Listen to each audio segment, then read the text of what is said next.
Today we're going to talk about a skill that's going to help you do things like this, and even this.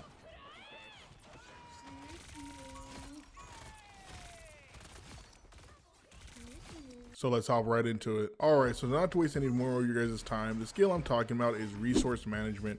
This skill alone will help you pull off amazing plays, save your team, and overall just make you a better player.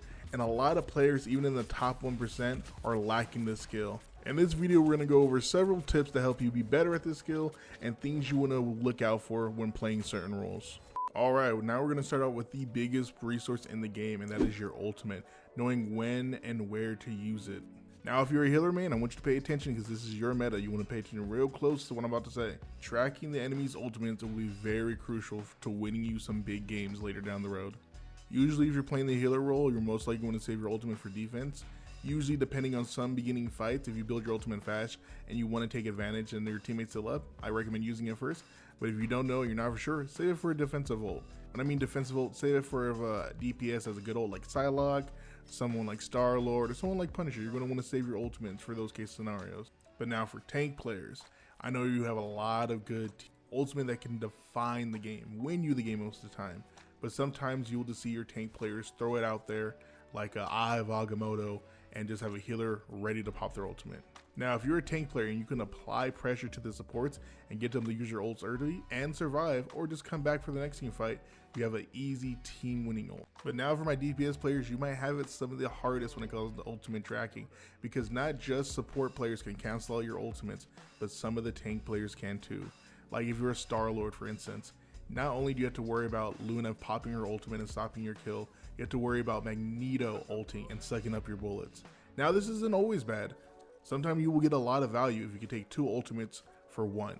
So depending on how you want to use your ultimate, if you're looking for kills or you need kills, make sure the Magneto's either out the way, his ultimate's gone, and the supports are either don't have it, or a support's ultimate's about to run out, so you catch them off guard.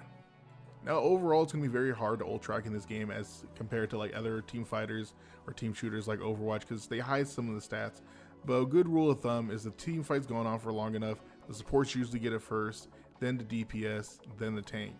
And the best way to start tracking is after the first ultimate goes off, because after the first ultimate goes off, you understand like, okay, this guy's back at 0 and we haven't fought anytime soon, I'm going to use my ultimate. And it's always good to communicate with your team too. If you died and you couldn't see the rest of the team fight, ask beforehand like, hey, did Luna just use her ultimate? No? Okay, I'm going to hold my ult. Hey, did Luna use her ultimate? Yes? Alright, I'm about to go in and we're going to follow up after my kills I get. Communication will, at the end of the day, help you with your resource.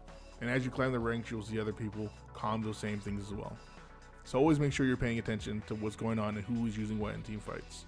Alright, on to part 2. We have ability tracking. Now, similar to ultimate tracking, you'll be watching out for when people use what, but not to get overwhelmed because there's way more abilities in the game than there are ultimates. I recommend you look for what is preventing you from completing your goal / task at the end of the day.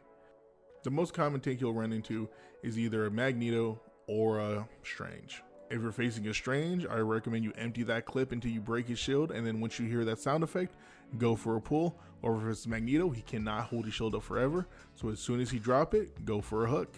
But this is how you're going to play for almost any role or any character. Like say if you're a Psylocke or a Black Panther, you want to get in the back line, and you understand Namor may have his squids up at the time, and you won't be able to flank properly. Ask your team, hey guys, take out the squids and I can go in. You know, playing into a Namor as a dive is a little etchy, but it can be done if you communicate with your team and track the resources. But where resource tracking comes really essential into the ability cooldown aspect is when you're a support.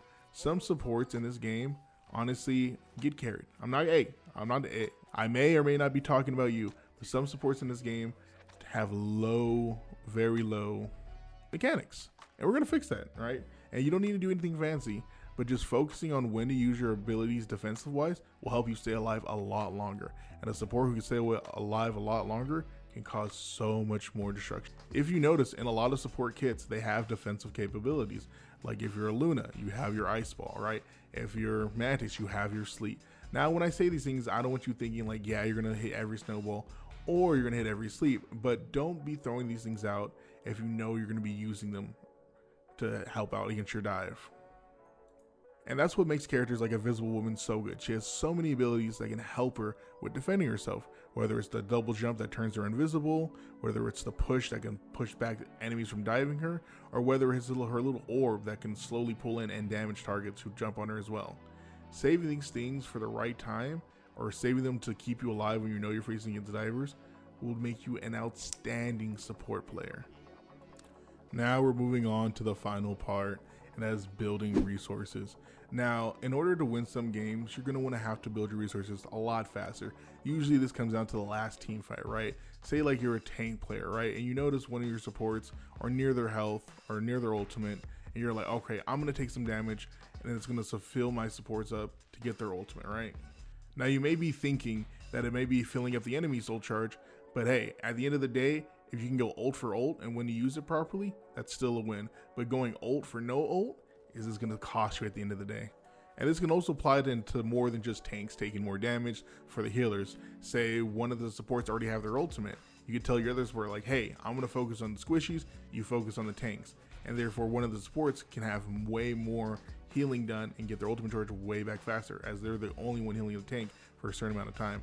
Now this can only be done with communication. I don't recommend you just randomly do this and just no comment, because then that could lead to some players dying. But if you're doing with another support, it does not hurt to calm. But this also changes when it comes to DPS players. Now there are some teams as a DPS player, you won't always be able to get picks, right? Sometimes it's not your job to get picks. Sometimes it's your job to waste the enemy's resources and build your own ultimate, right? Say if a team's playing too strong together, say they're not breaking, you're like, all right, I need to get my ultimate charge because this is not going to work unless I do so. You can play the flanks, build off the squishies, build off the tanks, and as soon as you get to your ultimate charge, boom, game changing. But always remember, take into consideration the prior tips before using the ultimate. And that's going to do it for me. The main takeaway I want you guys to take from this video is just don't use your abilities at the wrong time.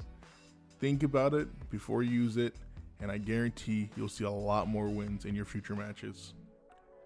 But at the end of the day, I hope this video was valuable.